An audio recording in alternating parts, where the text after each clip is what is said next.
Good morning, everyone. This is Mark Darling here. It's my pleasure to be giving a talk to you today on neurofeedback as an intervention for people on the autistic spectrum. If you have been in our meeting yesterday, you will be well aware that this is not the same recording. And you may well also be aware that we're having some technical difficulties yesterday that were a little beyond my control. So what I thought I might do is just re-record the talk from yesterday. Unfortunately, we won't be able to get those questions included. However, if any of you do have questions or anything you want to know at all concerning anything I've said today, please by all means make contact with me. Another option would be also to, if there was enough interest in a particular topic, there's something that we could go ahead and do another live meeting for. So my apologies for those interruptions yesterday, but I hope you enjoy what I have to share today. Perhaps I'll start by just giving a little bit of a background about myself. I am a psychologist here in Australia, and I have a 23 years experience in the field of neurofeedback. To tell you the truth, it's actually 23 years ago this month that I did my initial training. So the way that I came across neurofeedback was that I am a parent. Like most of us in this field, I've got into neurofeedback because of somebody that I love, and that was my son, Nathan. And Nathan is a young man who has a genetic disorder called Angelman syndrome. It's quite rare. It's to do with the deletion on the 15th chromosome. So he's had some severe developmental delay. He didn't walk until he was 7 years of age. He's still nonverbal now. He's had epilepsy, vision problems, problems with his balance, a lot of obsessive compulsive type behaviors, routines, rituals, autistic behavior. So he's on that spectrum. And obviously, when you've got a child on that spectrum, you're just looking for everything you can. In fact, I got into psychology looking for ways to help Nathan, and I got into neurofeedback for the same reason. I'd done a number of other therapies when he was younger. We traveled to Budapest, actually, to see a pediatric neurologist there who was specializing in helping children with global developmental delay, Professor Ferenc Katona. That was really helpful. We did various sort of patterning programs.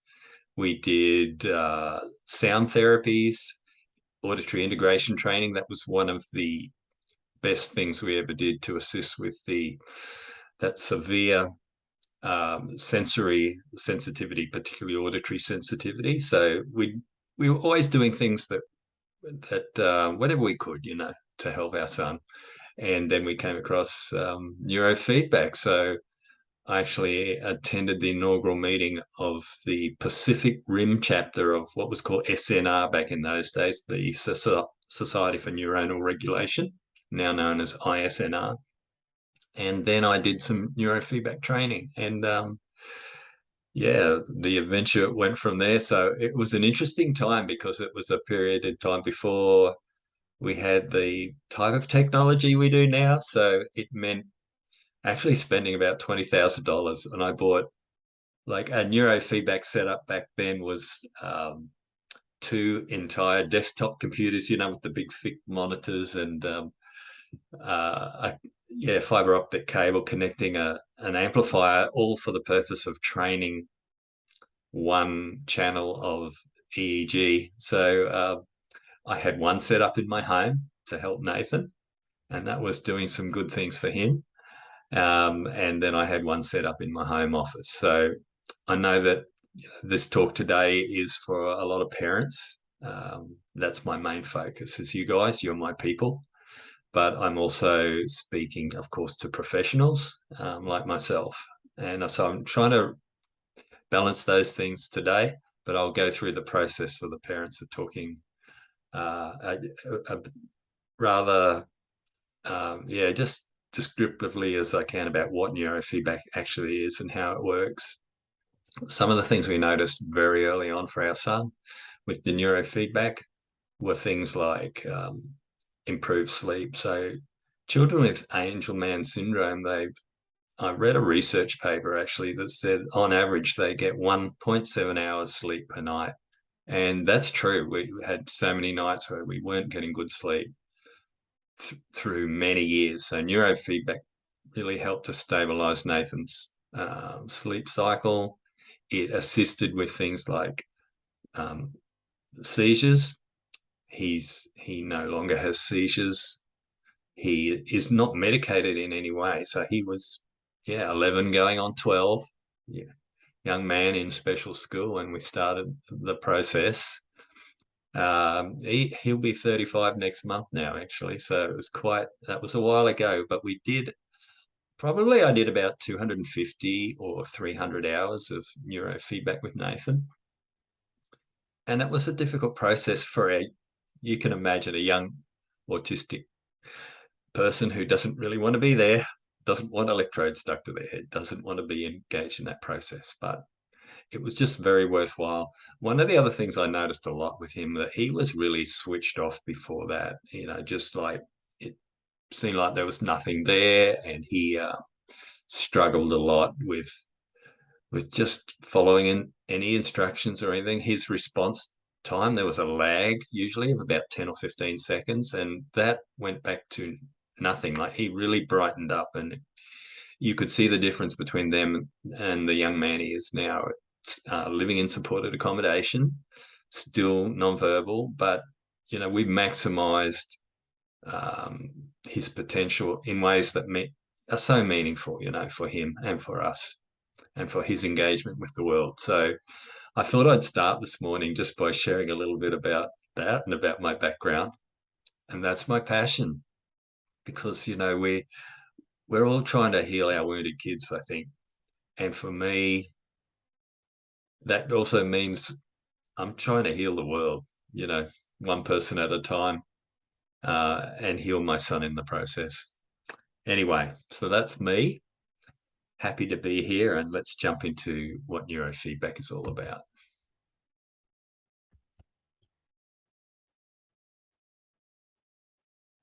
Okay. So what is EEG neurofeedback? I've split this up into two sections, EEG and HEG, that I'll talk about today. We use them both with the autistic kids. So what is neurofeedback? It's a form of brainwave training, the EEG or the brainwaves. And what we're trying to do is encourage people to improve their regulation of their own electrical activity in their brain. Okay, so it's a learning process. It's based on the principles of operant conditioning, that whole notion that if you get a positive reward for any particular behavior, you're more likely to do that next time. If you get a negative consequence, you're less likely to do that behavior. So we're taking not just about behavior as in a person's external behavior, but applying this to the brain and its behavior. I often think of the example of learning to ride a bicycle. You ride, you fall off, you ride, you fall off, you ride, you fall off. One day you stay up. If you were to be asked why you stayed up, you don't know, but you just do, and you're riding that bicycle. So you've learnt something, and through a process of some negative rewards, falling over, you adjusted your performance, and then you got a positive reward, being able to stay up, and you learnt that process. It's a similar process. So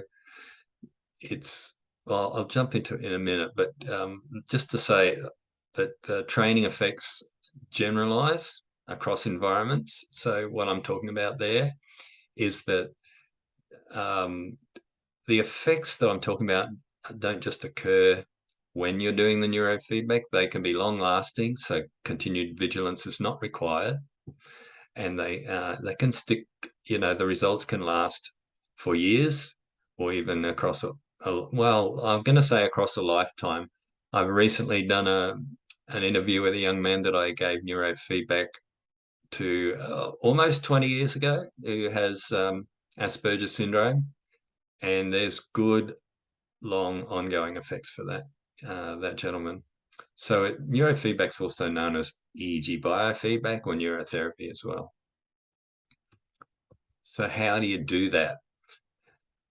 We're talking about placing sensors on a person's scalp that measure the brain's electrical signal. So these are just little impulses that fire, which we call the EEG. The signal that we measure, it's only a small signal. It's measured in microvolts, which is a millionth of a volt, so it's small. And we magnify that, and it's fed back in the form of a computer display that lets the person doing the training know when they're producing appropriate brainwave patterns and when they're not. And like the example in the bicycle, over time, the brain processes that information, all based on the principles of neural plasticity. And as it does that, it then incorporates and uses those newfound skills. Now, when I say they get some feedback, it's auditory and it's visual feedback. Of course, it needs to be rewarding.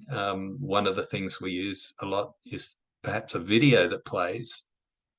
For example, autistic people, a lot of them may have excess activity that's too fast, beta brainwaves that are firing rapidly, that create that anxiety that we're so familiar with autistic people. If we had an electrode on the site where that was occurring and it was giving direct feedback into the video display, and it was set up in such a way that the video played, every time that fast wave activity started to get less, it started to get smaller in amplitude. The video played. If it surged, the video paused, drops back down again, the video starts playing again. You get the picture. So over time of getting those rewards, the brain starts to pick up, hey, if I want to keep watching this video, I've got to decrease that fast wave activity.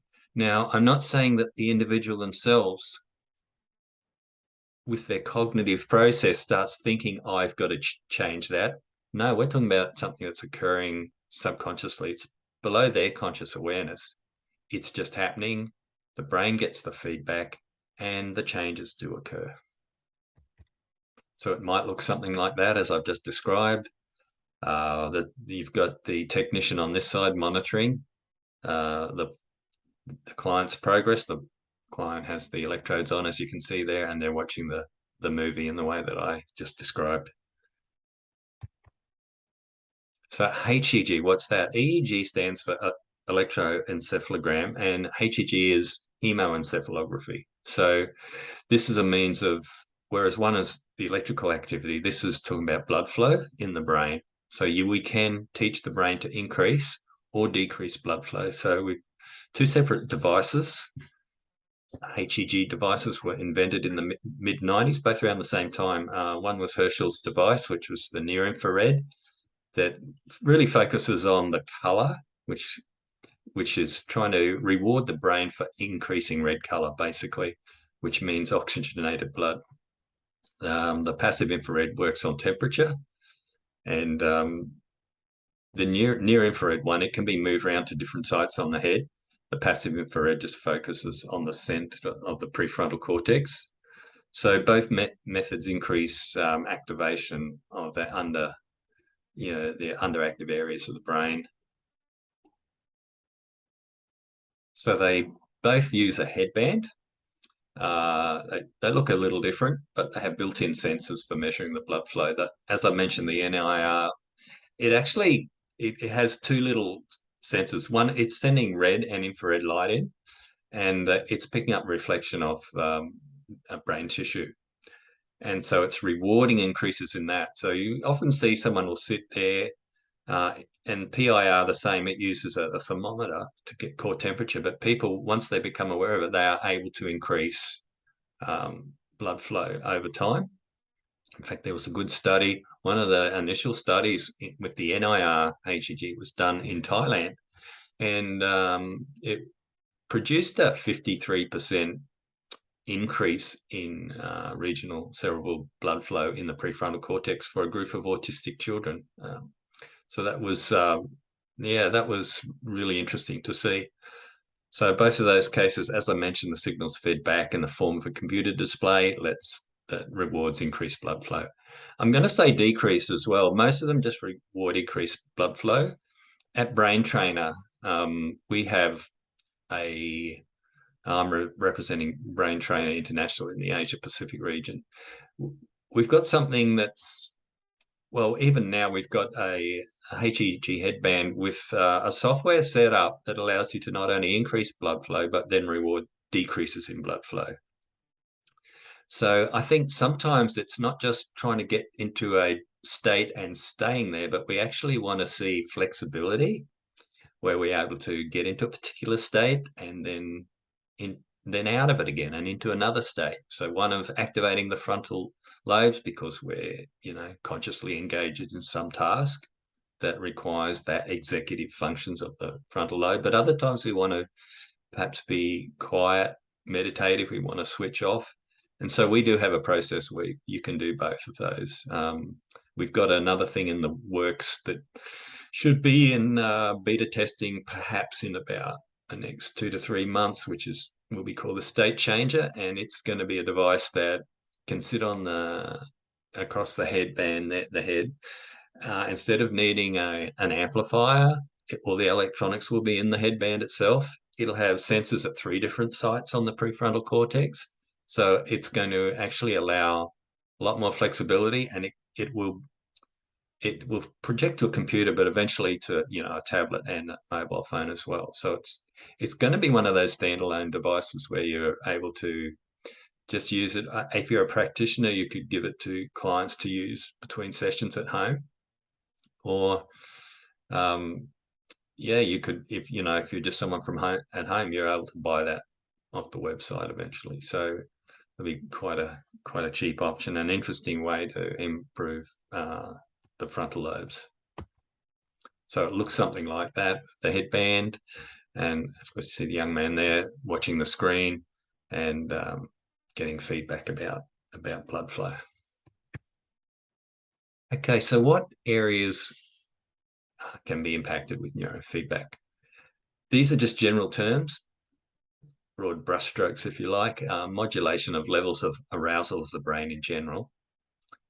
And we know a lot of our autistic kids are very over-aroused, so that's going to be a helpful thing. Regulation of the sleep-wake cycle.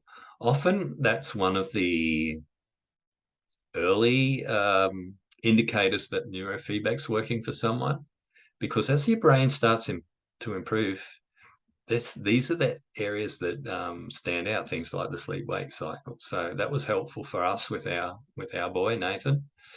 And it's one of those things that it's just an early indicator.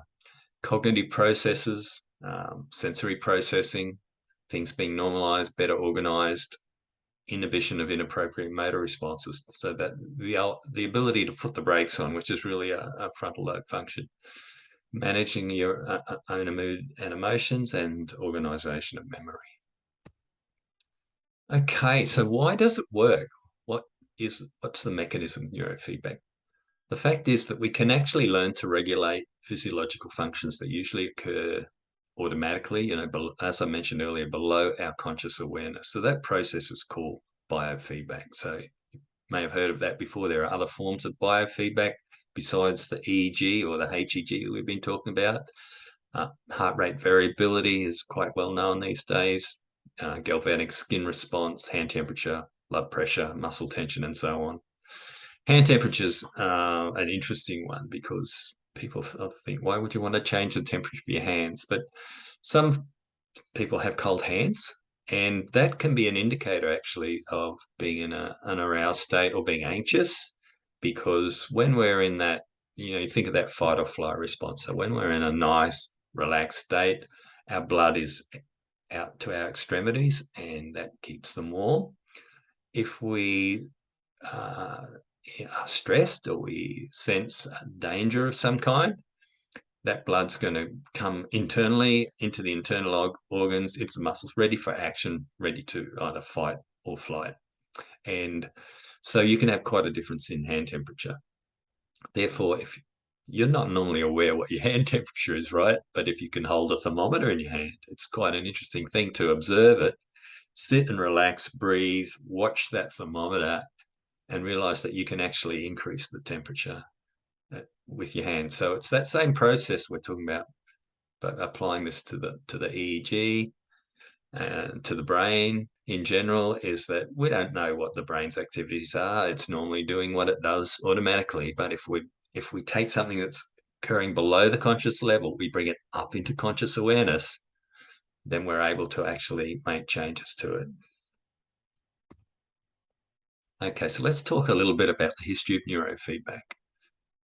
Professor Barry Sterman in the late 60s had a bunch of lab cats, and he's a psychologist. He was training these cats to increase brainwave activity called SMR. And why that came about is that in measuring, and back when I guess you could do this, had probes down into the cat's brains, and could measure their electrical activity, noticed there was an increase in this particular rhythm, which he dubbed the sensory motor rhythm.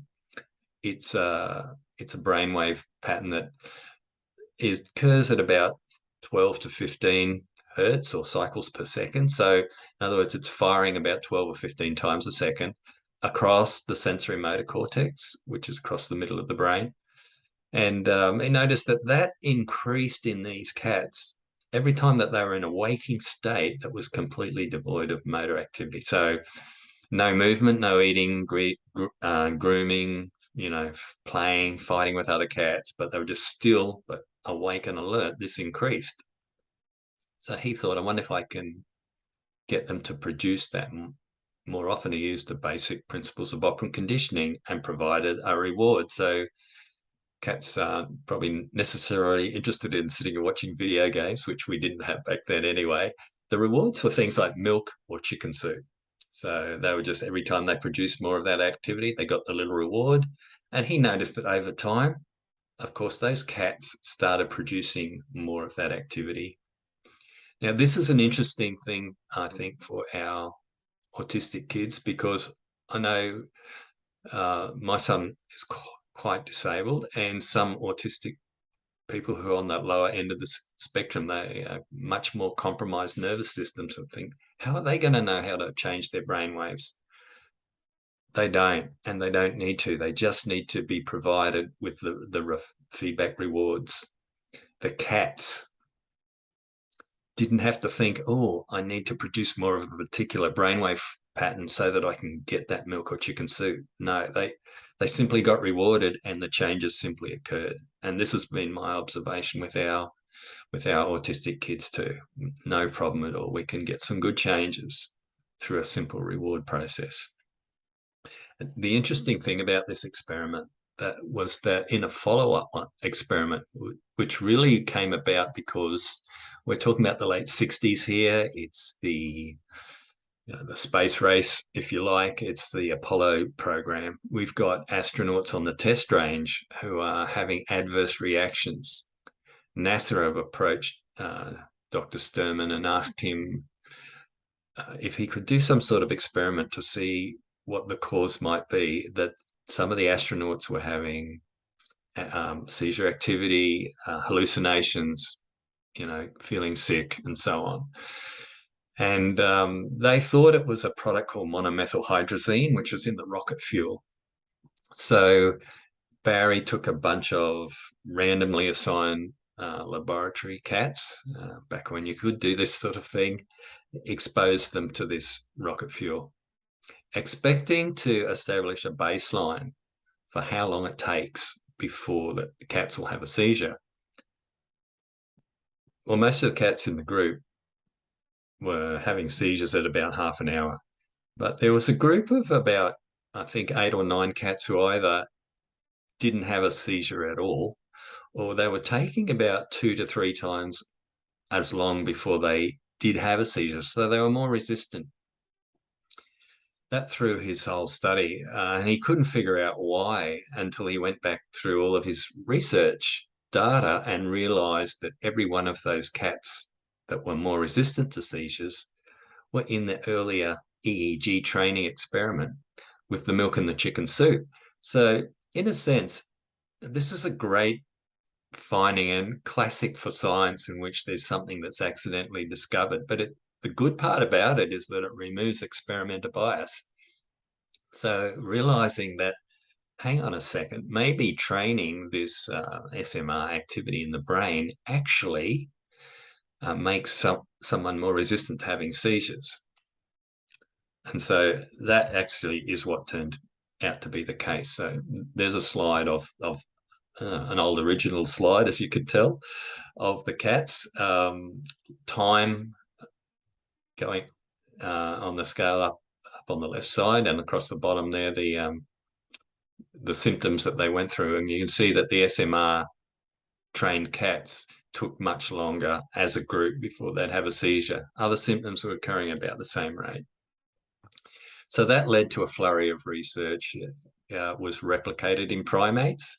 And then Barry got the opportunity in the early 70s to do some research with his first human patient.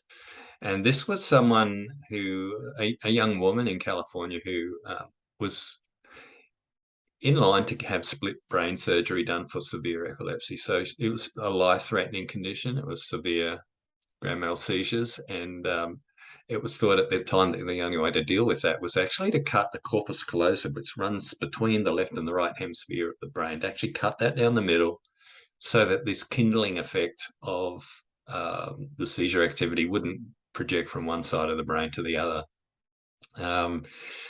So they said, maybe you want to try this thing of Barry's with the brainwave training. So this is what happened. And you can see that graph there. I don't know if that makes sense, but the first column showing numbers of occurrences per month. And you can see that on average, there's probably about 3 or 4 times per month that she's having one of these dangerous seizures. So that's the year prior to starting the treatment. Then the second column is after the SMR training has been done. And you can see straight away there's less occurrences. Across time, you can see in the fourth column, she was weaned from all medication and then withdrew completely from all medication. And, by 1976 she's, for all intents and purposes, not medicated and pretty well seizure-free. So she was able to get a California's driver's license again. She did not need the surgery. And that led to the rest of the human research through the next 3 decades, particularly on epilepsy. Barry Sterman himself conducted a meta-analysis in 2000 of that 30 years of research, gathering all the research that had been done, the various studies. And what that showed across all the groups is that there was an average reduction of 70% of seizure activity, both intensity and frequency of the seizures, and 82% showed clinical improvement in some form or another. 66% showed positive changes to the EEG. So this was a great outcome. But then it was soon discovered that it wasn't just epilepsy that could be helped with neurofeedback. Joel Lubar from the University of Tennessee was sending children across to see Barry, and these who had seizures, but he was noticing that they had improvements in the areas of what we would today call ADHD, but their hyperactivity, the inability to focus, pay attention. And so that led him to develop an interest, and he became a researcher himself in this area and focused on that ADHD. So this went from ADHD, learning difficulties, behavior disorders, mood disorders such as depression, anxiety, anger management, PTSD, and so on. So traumatic brain injury, stroke, alcoholism. And alcoholism is an interesting one because it's a different type of research. They're looking at alpha brainwaves. We often think of alpha as this nice, relaxing state, but what was actually discovered in some research at that time was that alcoholics were not producing alpha. So normally it's like our resting state. It's when we're relaxed and not engaged in something, we go to alpha. If we're awake, but we've got our eyes closed, so in the lack of any visual stimulation coming in, alpha will be dominant, and then it will decrease as we open our eyes and engage with the world. what was being found was that alcoholics weren't producing this alpha activity.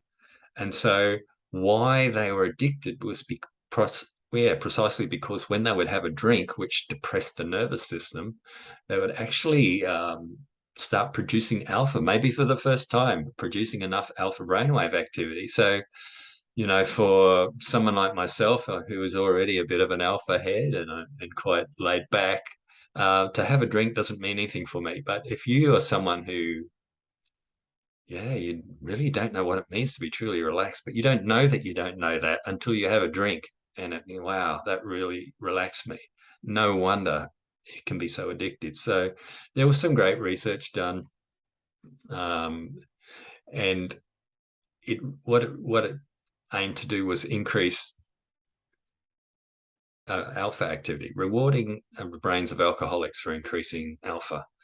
And that led to a really successful outcome of people being able to come off their substances. And look, a really interesting part of that whole process, in my mind, is that anyone who relapsed, they actually got sick. It's like they became allergic to alcohol. They called it the Peniston flu after the gentleman who, the researcher who was involved, Roger Peniston. So the Peniston flu, he actually had an adverse reaction to drinking after doing neurofeedback training to increase alpha brainwave activity, which was fascinating. All right, so obviously I haven't even covered everything there, but there's a whole lot of other areas which this research has gone out towards with neurofeedback, and I just wanted to draw attention to those. The HEG, traditionally the PIR was often used to treat migraines. NIR was as well, but it was generally used for a wider range of disorders because it could be moved around to different parts of the head. Both have been successfully used with ASD, which I'll get to shortly.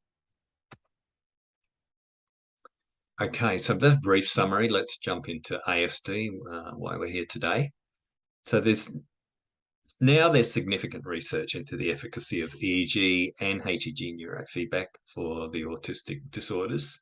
When I started doing neurofeedback in the late 90s, early 2000s, there was not much. There was a single case study in 95. In about 2002, I think, Betty Juruswich from the States, she developed a pilot project, and it produced about a 30% improvement for autistic kids. So that was a really great start because it had a control group. The control group didn't change at all, so it showed that the neurofeedback was having an effect. But there wasn't much going on. For me, the seminal study is Robert Coven's. Robert's done a series of published studies in around 2006 that actually show an 80% reduction in autistic behaviour when EEG and HEG neurofeedback were combined. So I want to go into that study briefly, and then I can go into more detail about some of the work that I've been doing. Okay, so it was broken into 3 phases. The first one, there were 37 subjects with autism, and they did 20 of these neurofeedback sessions. And I should say, for people who are not aware of this, that the neurofeedback, obviously, it requires a number of sessions to be done. With my son Nathan, we actually ended up doing, I probably did somewhere between 250 and 300 sessions, and that's a lot. Like, for a lot of people, you might do 30 or 40 sessions and you've got good outcomes. Say it's ADHD or something like that, might do 40 sessions.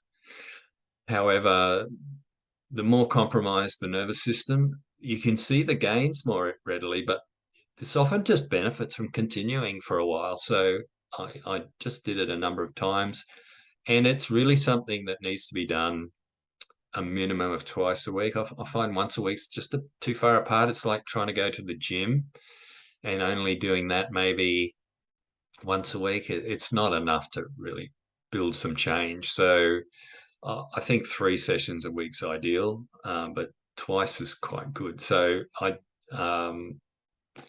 anyway, all that to say that these guys did 20 neurofeedback sessions. You can see all the other information there about the waitlist control, etc. There was 89% success rate, and there were measures done on the ATEC, which is the Autism Treatment Evaluation Checklist, that showed a 40% reduction in the autistic behaviours for that group, which was a good outcome. And that was shown on quantitative EEG and infrared imaging changes actually to the brain as well.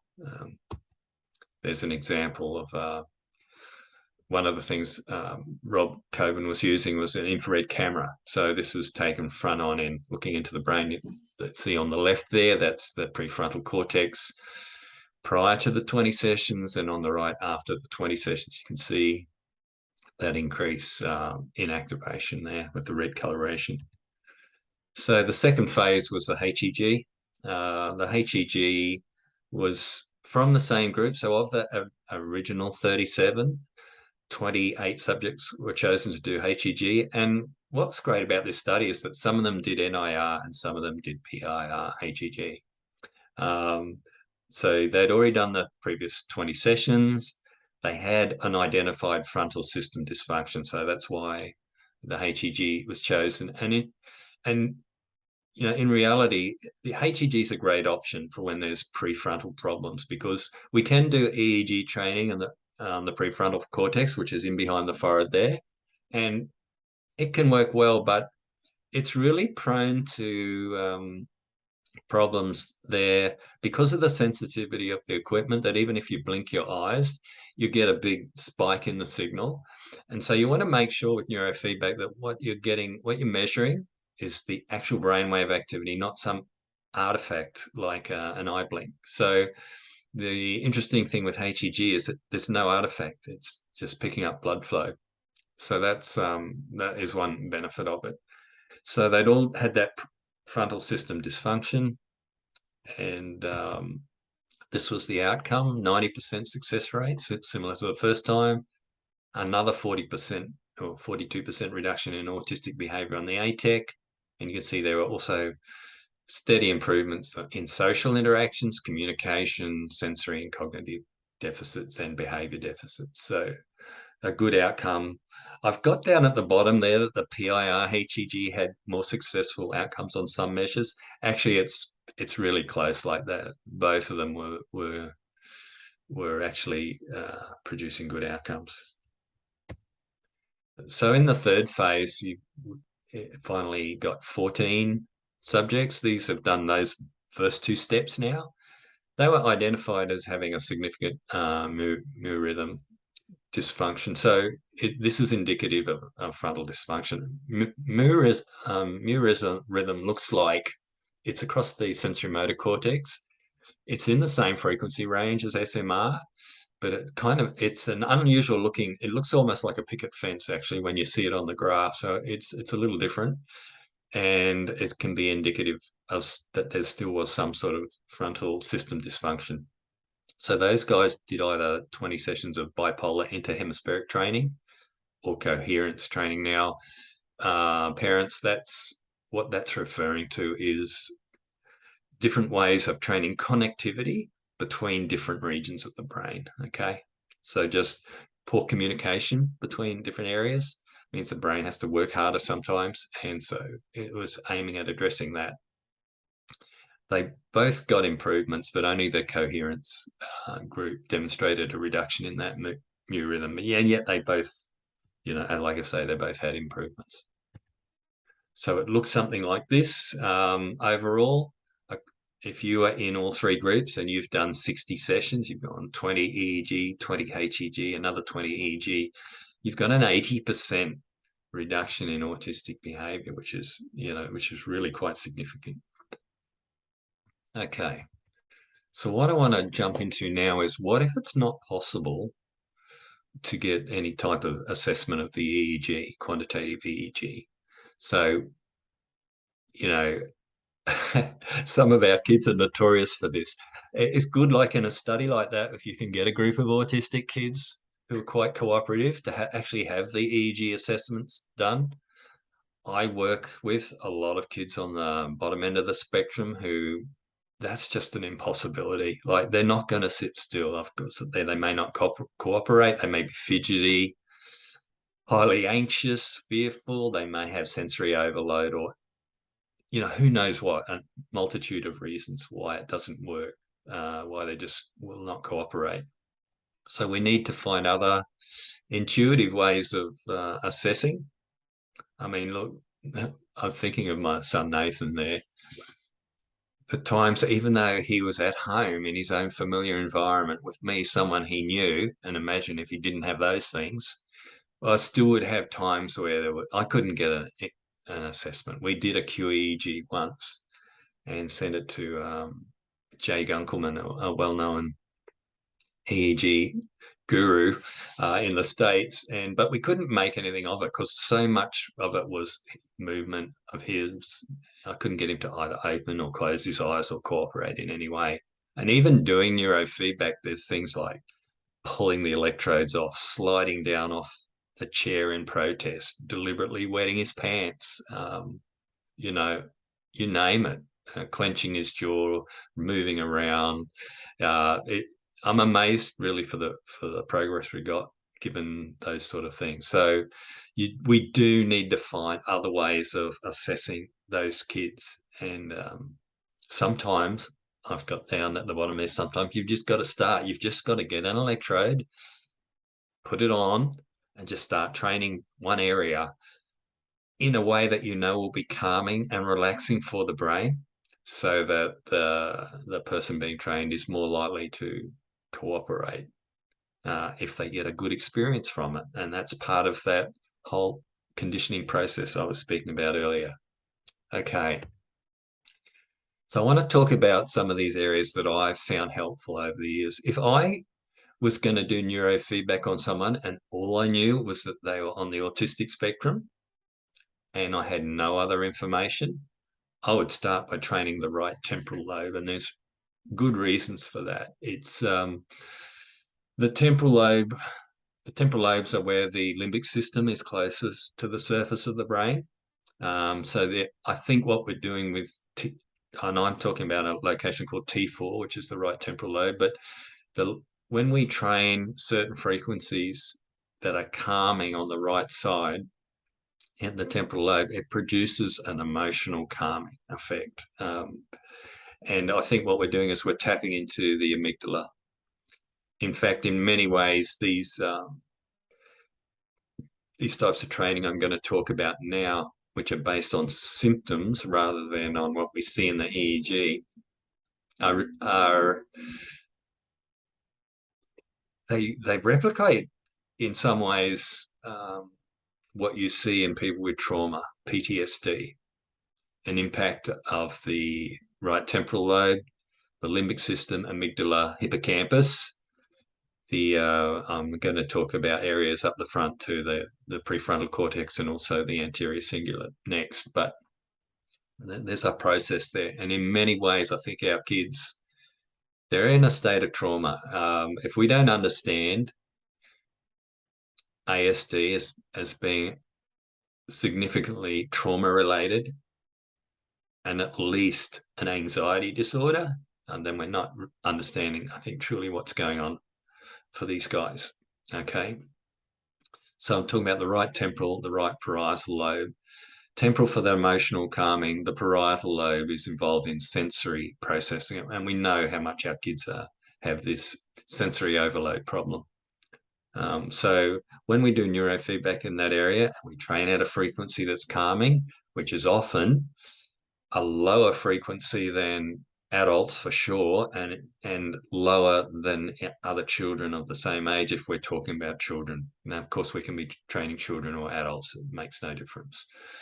But the effects we often see is a general calming of the nervous system, the emotional calming I'm talking about, stability, elimination of rages. And that's an interesting one that's worthwhile me speaking further about. Sometimes we have these rages, we call them meltdowns, where a kid can be out of control, sometimes really out of control. And my belief is that we've got something called temporal lobe epilepsy taking place way more often than we realize with these guys. With temporal lobe epilepsy, the outburst of anger is the seizure, okay? It's not like a grand mal seizure. The actual anger is the seizure. So what we'll notice about that is the intractable nature of the outburst. You'll have outbursts of anger that the rage just goes on and on for maybe, half an hour, 2 hours, like it can go on. Then you might have the person in the rage, they either fall asleep or collapse in some way. They may sleep after. They may not remember what took place, or they may have an altered perception of what actually took place. Think, no, I didn't do that. I didn't say that, or just not recall it at all.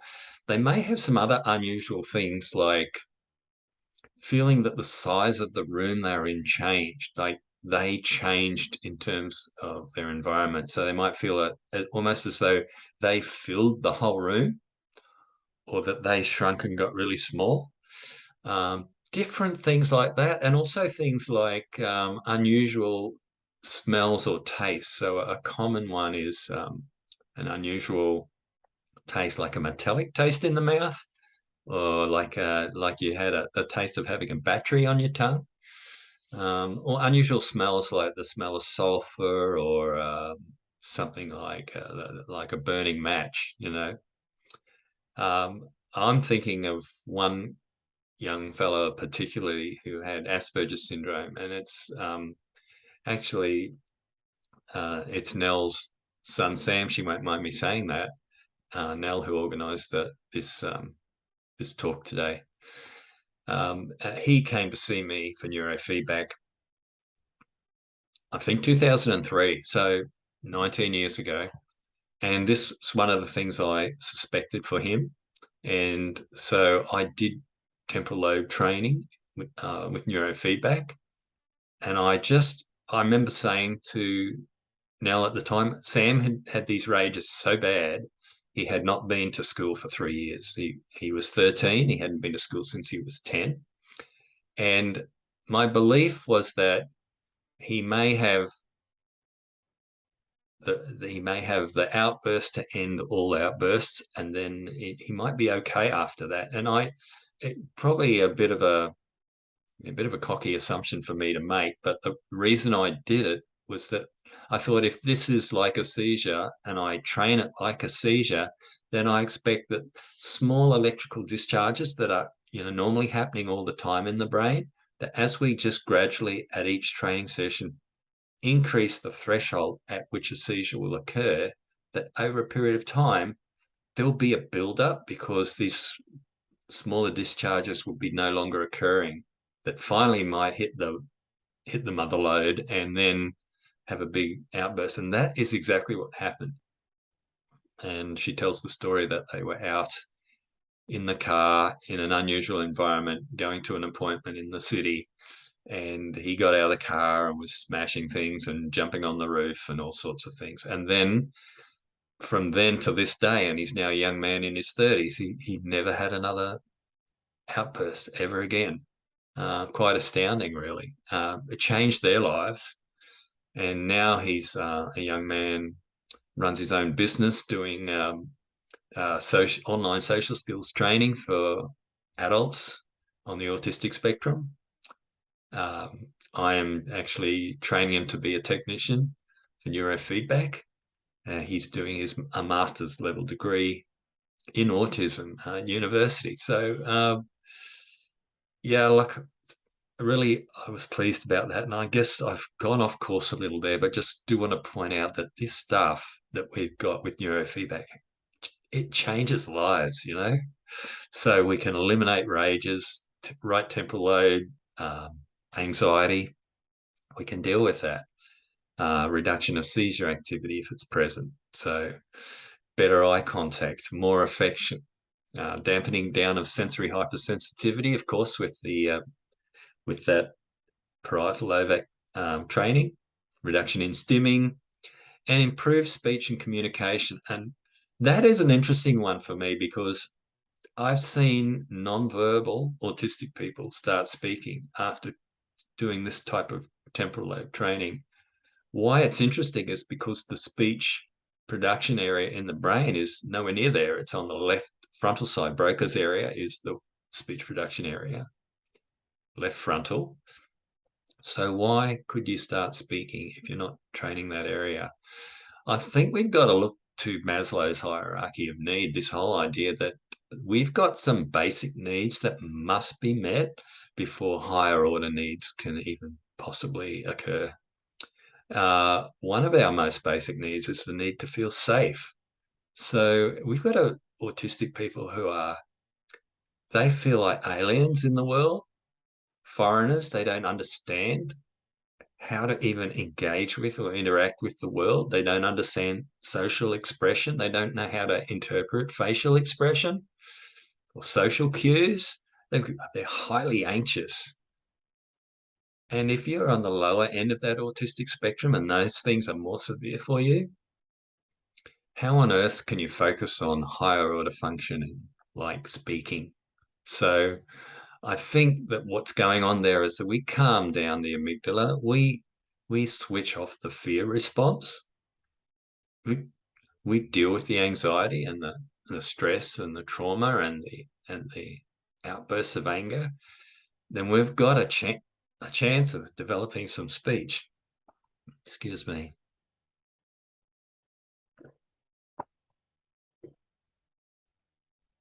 I hope that's making some sense. I want to speak now briefly about the cingulate. So again, the cingulate is an area in the brain that runs front to back, below, between the two hemispheres, but below them, and sort of through the middle. And the front end of that, which is called the anterior cingulate, is an area that's involved with being flexible, easygoing, being able to go with the flow, to be able to see options in situations, and so on. So obviously, if that's not functioning as it should, you get this rigid behavior and this need for routines, and you get these obsessions and compulsions, fear of change, the need for sameness, reduction. You get the motor and vocal tics. So neurofeedback can impact those things and have improvements in those areas. Also reduce addictive behavior, and you end up with someone who is more flexible and easygoing, who doesn't melt down when things aren't going exactly their way or the way they expect they would go on that particular day at that particular time. You know what I'm talking about, don't you? So that's the anterior cingulate. And look, it serves a purpose for someone who's traumatized, because you get routine and ritual and you can just stick with that stuff. But if not, you get all sorts of problems. So if it's no longer necessary, then we can use the neurofeedback to deal with that stuff. The other area, of course, is the prefrontal cortex, which as I say, you can use EEG and you can also use the HEG. That's where the HEG comes into its own, because you can improve things like, that's obviously the brain's central executive area. So executive function, being able to concentrate better, have better working memory, attention, improvements in things like how you manage your time, being better organized, improving things like impulse control, and also being able to better regulate your own emotions from up the front. Okay. We deal with it at the temporal lobe as we're able, but to have the choice to actually be a conscious decision, that's the frontal lobe function. All right. So what I'd like to jump into now is a talk about my work with school students with autism. Whenever in the early days, talked to people about neurofeedback, and I did a lot of talks to support groups and professional bodies and so on, I would always talk about the need for flexibility. We generally do neurofeedback, in a clinical setting, and there's a lot of challenges to that. And I had particularly even just the tyranny of distance in a country like Australia, which is a large area of land. And particularly at that time, there wasn't many people doing neurofeedback. The next person further north from me here on the Sunshine Coast was a gentleman who was in Cairns. And that's a town that's, I don't know, probably 1,600 kilometres away. And so I would have people flying to me from different states or even from overseas sometimes.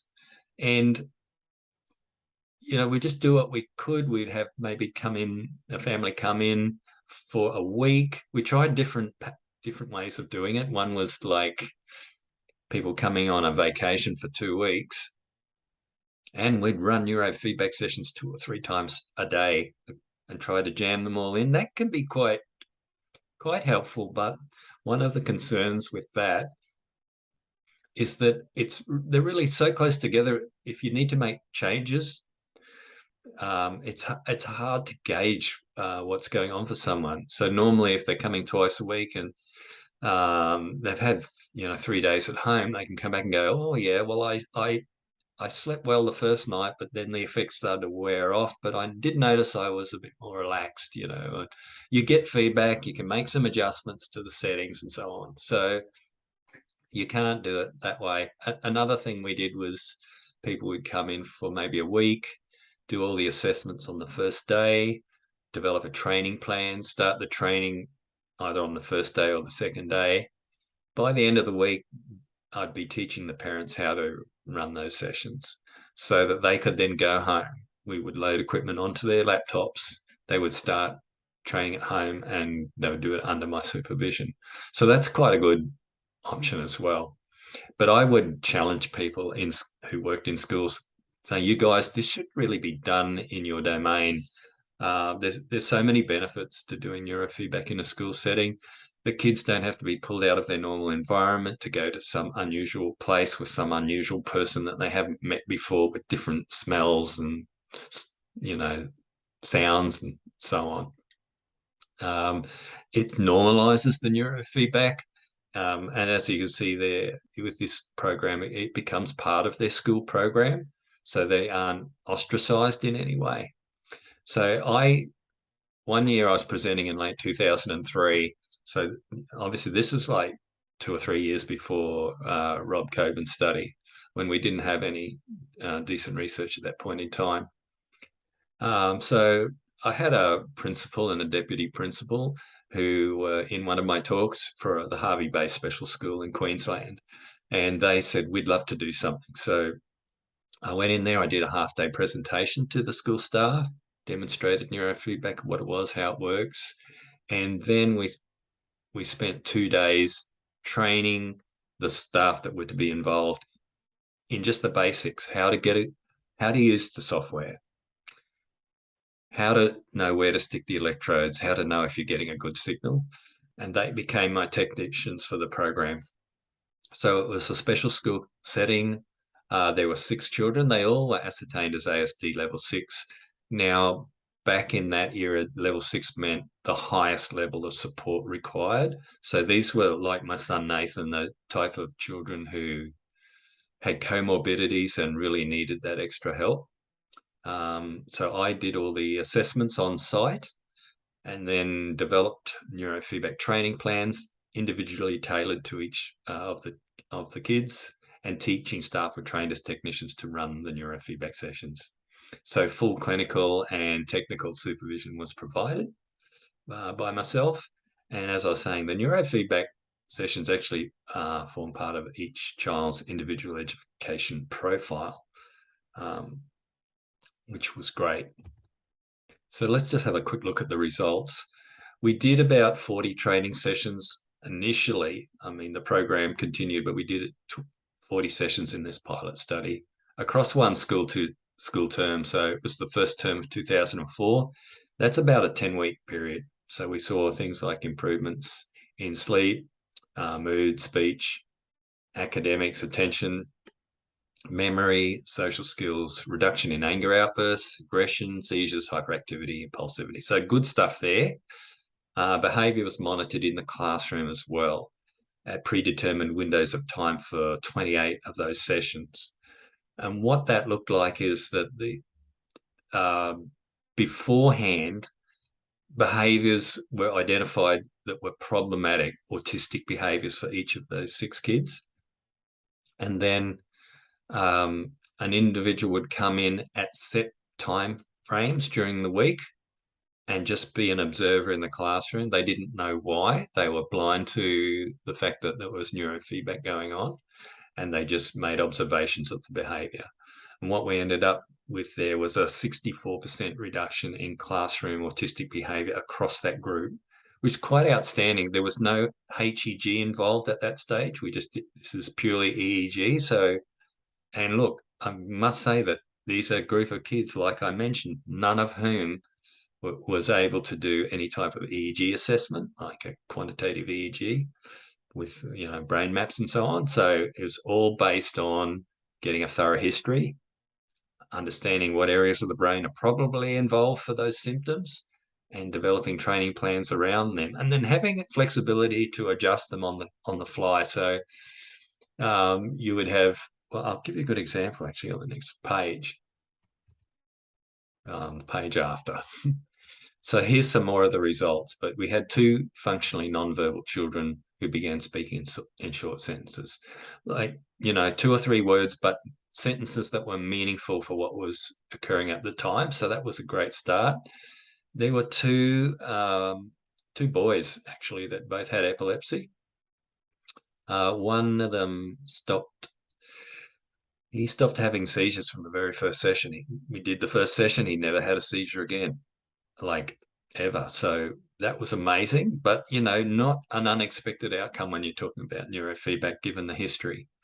There was another guy that normally had 3 to 7 seizures each month.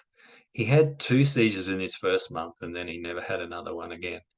Now, of course, I'm a psychologist. I'm not a neurologist, so I'm not involved in you know, instructing people about their medications and so on. But it just, you know, I'm working on behavior and mood-related problems, but amazing to see this occur nonetheless. Okay, here's a graph of those observations of behavior across the 28 sessions, which I wanted to point out to you. You can see each one of those colored lines represents a different student. Yeah, you've got their initials on the right there. And you can see the scores on the left talk about the number of times these behaviors were occurred each time. And you can see at first, what's the range? Somewhere between about 100 and 220, say, of these behaviors occurring. And then across time, most of them come down to, well, less than 50. There's one at the top. It comes down. You can see it hasn't done as well, but it's still on the same trajectory. So you can see, that's my point, is that sometimes our autistic kids, because they're starting a lot further back, they can really benefit from doing a lot more sessions. And again, that's another reason why it's good to have home training as an option, or school-based training, or groups, or what have you, because you can continue to have improvements over time. Some people often point out to me that one that's like a dark blue color there, that it actually looks like the behaviors worsen and before they drop off dramatically. And that's true. And I want to get back to what I was speaking about that just prior, is that we have to make adjustments on the fly. So for that person, we had a feedback process. Results were emailed to me after each session. Forms were filled out to monitor behavior. So I would get a form back saying these behaviors are worsened in a certain way. That's helpful to me, just to know. I know that neurofeedback will work for that person. I just need to adjust some frequencies, the reward settings. So I adjusted them. And of course, you can see what happened there. They dropped off dramatically. So that was a great outcome. And where it went to from there, which I don't have a slide about, but I'll talk about, that program ended up winning a federal and a state award. The school were given a substantial financial grant to continue the program the next year. We bought more equipment in. That initial project, for those who are interested, was done on a brain master system. In the follow-up, we used brain trainer system, and brain trainers have been fantastic, same good outcomes, and a nice affordable system. So we're actually using the hardware was the Pocket Neurobics, the two-channel hardware for practitioners. You might know what I'm talking about, and BioExplorer software. So we got great outcomes. The won awards, the program continued. From that point, started training other school professionals in other areas of our state, in Central Queensland, Sunshine Coast, Gold Coast. And we, with the aim of establishing some PhD research that was like a multi-centered study, with my model being that novices could be trained to be successful neurofeedback technicians. So that was the whole idea. That was set up and ready to go in about 2006. At the very last hurdle, sadly, a directive came from higher up in government that no state schools were to be doing this program. Even the one that they had granted an award to, which was quite bizarre. But someone had got in their ear, I think, and just create a little fear around, around what are we doing messing with kids' brains, So as I've always said to the schools, this is actually your domain, and partly because this is applied learning theory. It's operant conditioning. We are developing learning of a different type. And the education department had recognised that by providing an award for that, for that program. So it was a sad situation. I won't go into it any further, but I guess I want to say there's still plenty of opportunity to be doing school-based programs, I think, if that's something that you are interested in. So I've probably covered a lot of this, but where does neurofeedback occur?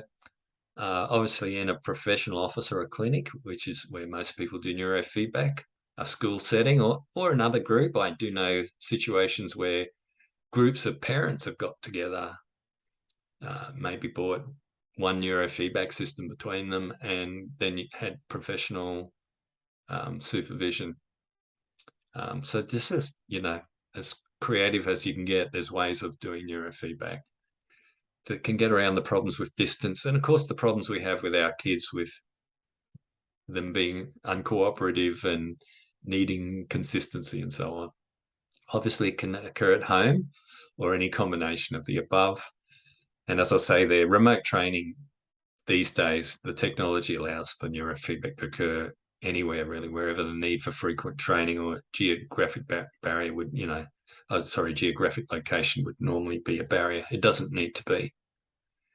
I thought I might finish off by just talking a little bit about what some of the options that we use with Brain Trainer. Brain Trainer International's based in the United States, but we do have offices in Europe and South America and here in the Asia Pacific region in Australia.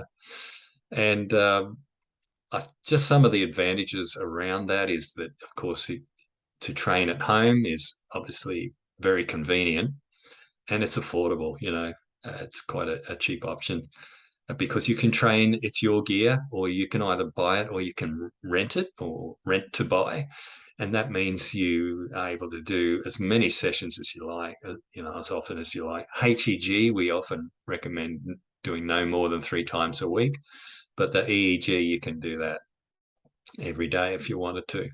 So people can get onto their training quickly, do it under the supervision of someone who knows what they're talking about, and you can get just as good outcomes. I mentor people, professionals and parents around the world, and there's really no barrier to it.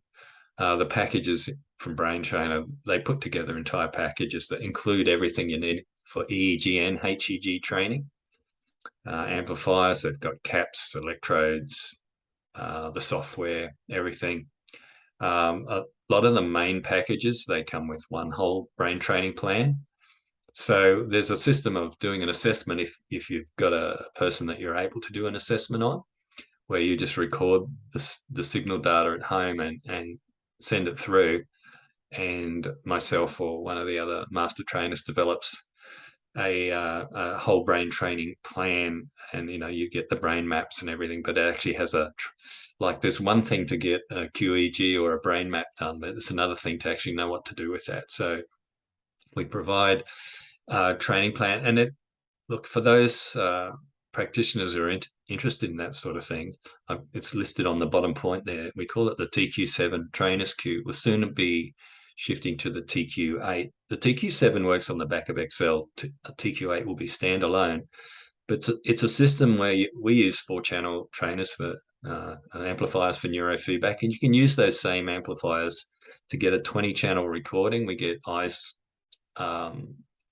closed, eyes open, and task data, task related to the area of the brain we're measuring at the time. And it actually auto-generates a complete report with the maps and everything. It's quite amazing. It also auto-generates the training plan. Now, I will sometimes go in and make small adjustments based on my knowledge of what I want to accomplish, but you can go with the auto-generated training plans, and they work perfectly well. They also have a written report that's generated, and it's amazing to me actually how accurate those reports are of what might be going on for someone. And I know QEGs can be an expensive thing, costing many thousands of dollars, but that's actually a piece of software that sells off the website for about $795.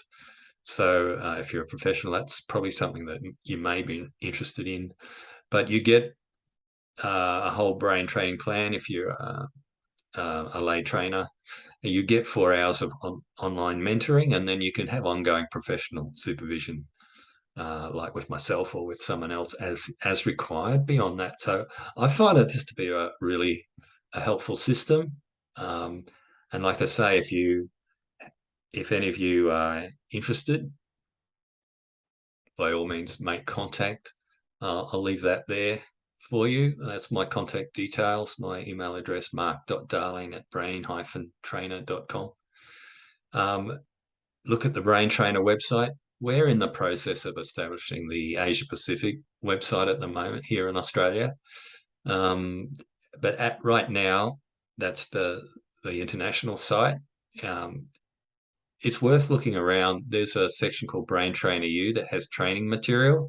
There's a free introductory video course there for anyone who's interested. Just got to sign up, and you get these series of videos that are just an introduction to neurofeedback and what it's all about. Anyway, that's me for today. It's been my absolute pleasure to do this presentation for you guys. And like I say, if you've got any questions at all, please do make contact. And by the way, let me know perhaps if there's particular areas people would like to follow up on or hear more about, and maybe we could set up another meeting in the future. Okay.